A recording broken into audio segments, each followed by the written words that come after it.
It was difficult for people to watch that. There's a lot of theatrics and screaming and all kinds of stuff. So then I went into it like thinking that I was gonna be in the most pain of my entire life. This pertains to me going home at night. We are the best police department in the country, and we're very proud of it. If I can contribute, then I should. I never really lose it. When I go home, I'm still Recruit Barney. You're gonna feel different when you put that uniform on. We're all learning together. We're all starting from square one. You're going through something over 26 weeks that is intense, that is challenging, that is life-altering. And the people that you share that with are the most important part of the experience.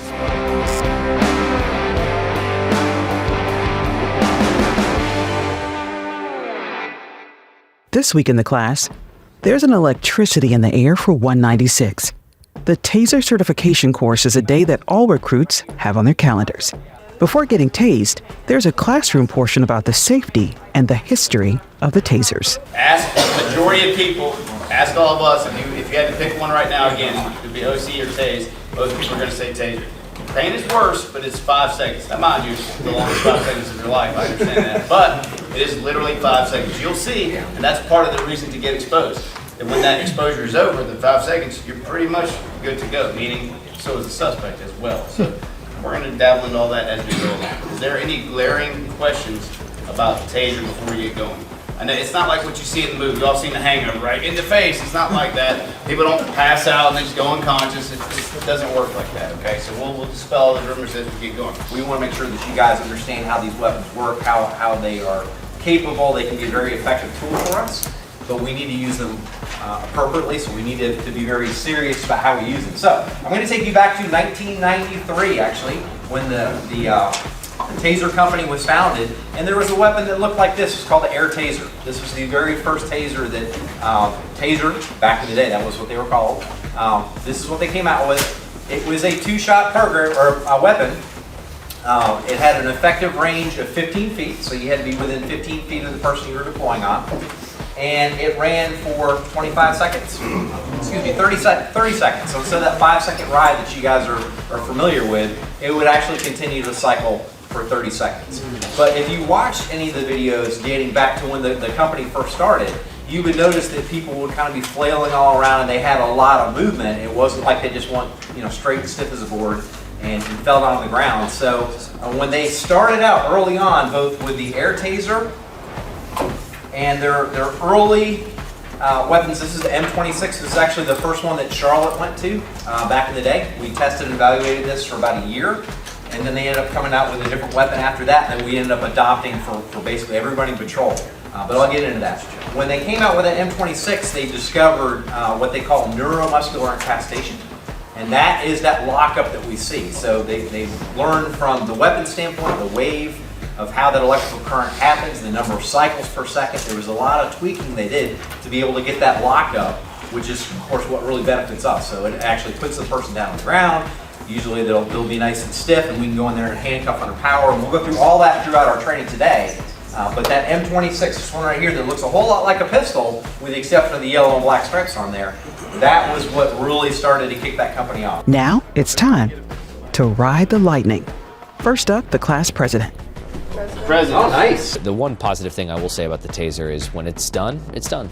You just recover, and they remove the barbs, and you're more or less free to go. Spotters ready? Yeah. Ready. All right, here we go. Taser.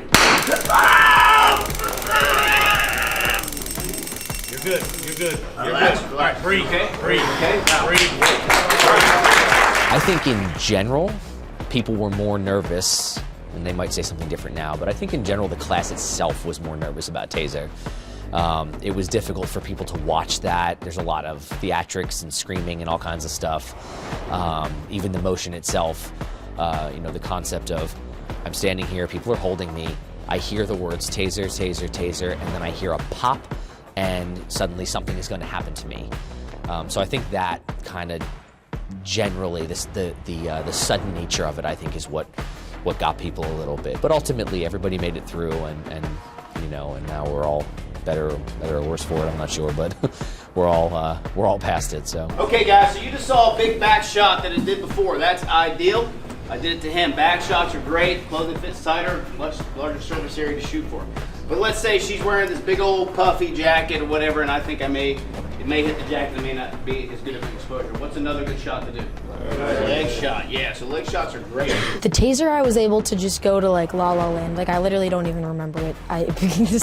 Right before I started, I was nervous because Barney had gone first and I went second. But when Barney screamed, I was like, what? Am I gonna be screwed now? Because it hurt you that badly? So then I went into it like thinking that I was gonna be in the most pain of my entire life. And then right before I started, I don't even know who it was, but one of the instructors came up to me because I had my hands tensed like this, and Barney was holding me, and then Contreras was on the other side. And he was like, it's gonna be worse if you tense your body in anticipation. So I was like, and just like went somewhere crazy in my brain. Got it ready? Yes. Taser, taser, taser. Get her down, get her down. There you go. Nice. He's quiet. All right, give her a head. And then by the time I stood up, Officer Mullen hands me 2 Band-Aids. She was like, here. I was like, I don't know where I got hit. I was like, I already blocked it out from my memory. So she went and helped me in the bathroom. She was like, what do you mean you don't know? There's holes in your pants and you're bleeding. I was like, oh. But so that one was quick. It didn't faze me that much. The bruises lasted for a while, but other than that, I didn't mind the taser as much. It was just like a weird experience. Here's the deal, guys. This is going to demonstrate what happens because I need both to make a connection, positive and negative. If I miss with one, it's essentially just a pinprick, right? But if you do miss, you have a backup purpose in there with it. So I'm going to miss on purpose, and then I'm going to follow up with the other part. So then it will be what's called cross connection. You'll see that as we come up. So basically, this probe's going to talk to this probe and talk to that probe. So yes, it's a first shot. He's a tough guy. He can take it. You only have one. All right, sir. So I'm going to fire, and when you've got it, okay. You get tased, it hurts, it sucks, and then those people, as soon as you hop up, man, they're right there with you, man, patting you on the back. You did good. You did great. All right, come on in. Come on in. Come on in. Come on in. Get him. Relax. Nice. Give a round of applause, guys. You pay a lot more attention to it because it's like now knowing what that feels like, you almost kind of don't want it to do it to somebody else. But it's a necessary part of the job. There may be a day that comes where I have to deploy that taser, and if I do, I can honestly, I'll feel what that guy felt, what that person feels. So I won't abuse it. Taser.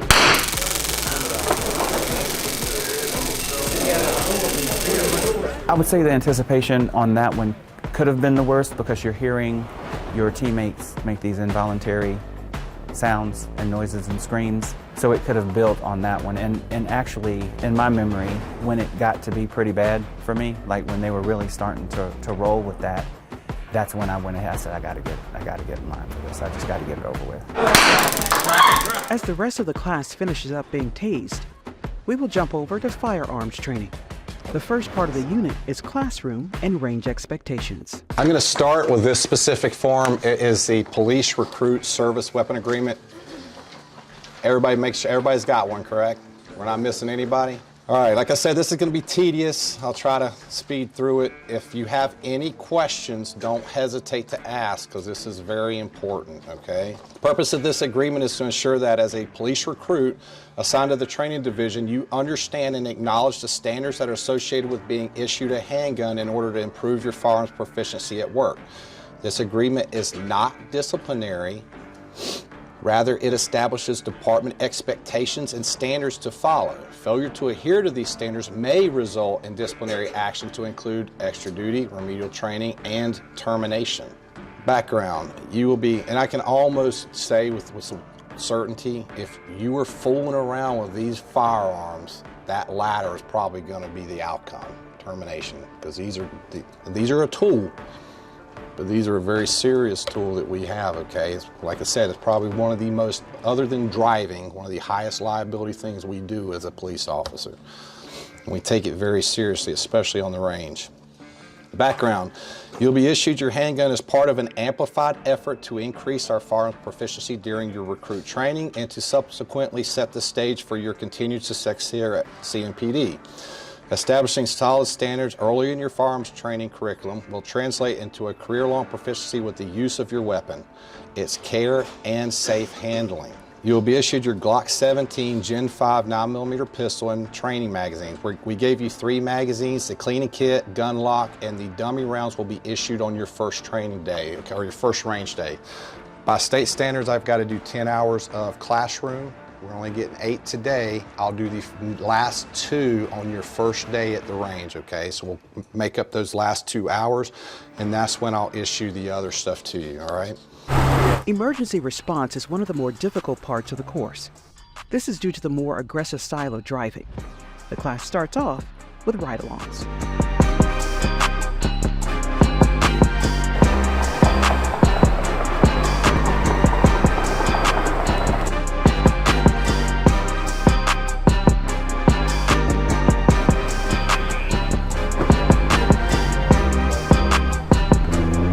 People I was with did very well for their first time. A couple things I saw: make sure lane control when we're coming in from making a left or a right on the runway that we're turning into the left lane. Steering, 2 hands on the wheel. Yes, ma'am. Yes, 2 hands on the wheel. Overall, I thought we did pretty good today. This morning, some of you need to find the gas pedal. Hey, man. Right? We want to push ourselves. I want the mistakes to be made out here so that you guys can figure out what your skills and abilities are, but the biggest thing is that we're going to learn from them. And that way you know how the car handles out on the street and then what your abilities actually are when you get out on the street. Some of you learned that your mouth and your foot are connected somehow, because when you start talking on the radio, what happens to your gas pedal? Stop. You let off the gas pedal, right? You've got to figure out that timing of, hey, let's get in the straightaway, let's get on the gas, but I can still have that conversation on the radio. This is not normal everyday driving. This is emergency response. So as you're coming up, you can brake hard coming into that stop sign and then get on the gas. But for the most part, pretty good. You just got to, like we talked about, you just got to find that aggressiveness on the gas pedal to get down the road to catch up, especially if you're the secondary, because you will get lost pretty quick. I think especially in the beginning when we first got our roles, it was hard to actually have, I mean, people did, obviously you create your little groups, but it was harder to have one-on-one connections opposed to now being in the squads. And we got close together as a class doing tourniquets and stuff like that. And that was when Group 1 started scat and Group 2 started driving. So I think that definitely was when everyone was like, whoa, this is what the class feels like without everybody in it. And then when I had scat last week, you obviously definitely get close with your squad and then get to know things about them. And you have a lot of downtime with the driving. I noticed yesterday when we were waiting, picking up cones, I had long conversations with people I probably wouldn't have had the time normally to talk to. Overall, the class is really, really enjoying the more practical, hands-on lessons that we're doing. It definitely has changed in the aspect of being humble in this fact that every little thing that we start, I'm now humble about everything. Whereas in the beginning, we're learning educational program. I went to college, I had a 4-year degree, all this good old stuff, was getting ready to become a lawyer, thought I knew everything, right? You coming in with that and all the educational stuff at the beginning, just sitting in the classroom, you're learning about this, that, and third. And then, I think I was just telling them out there, it goes from knowing all the knowledgeable stuff into putting that into practicality. Taking all that knowledge that they just gave you, all right, well now, here you are, you're about to arrest somebody. Well, why are you about to arrest them? What did they do? What gives you the justification to arrest them? What gives you the justification to pull your firearm out of your holster? And all these different things. So now going into, especially driving, going into these things with a different mindset of, I don't know as much as I think I do, and then having to really kind of unlearn all the things that you think that you know, and then relearn all the things that the instructors tell you. So that's, the best piece of advice I could give anybody going into everything is, you don't know anything, let the instructors tell you everything. That's all for this week, but come back next week as the recruits spend their first day on the gun range.